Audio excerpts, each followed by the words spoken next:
नमस्कार मित्रमैत्रिणींनो, आज आपण करटुला किंवा कंठोला याच्या 2 प्रकारच्या भाज्या बनवणार आहोत. तर व्हिडिओ नक्की शेवटपर्यंत बघा.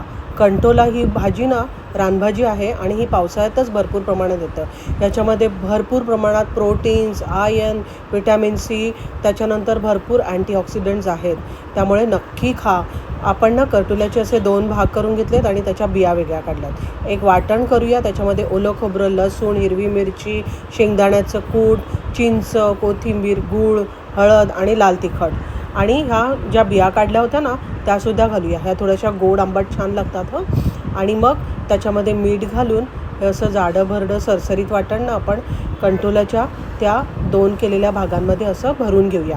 थोडंसं वाटण उरलं ते आपण फोडणीत घालायचं आहे. कढईमध्ये किंवा ह्या चोरकुलामध्ये मी तेल घातलं आहे, जिरं घातलं फोडणीला, कांदा आणि उरलेला मसाला घातला, छान परतून घेतलं आणि मग कंठोला घातले. छान मिक्स करून अगदी थोड्याचं पाण्याचा हबका देऊन ना वाफेवर आपण ही छान शिजवून घेऊया भाजी. खूप छान लागते खरंच तुम्ही करून बघा. थोडंसं वाटण्याचं पाणी होतं तेहीसुद्धा घालूया आपण आणि मस्त शिजवून घेऊया. छान शिजलेली आहे. चपातीबरोबर, भाकरीबरोबर, भाताबरोबर, कशाबरोबर घ्या.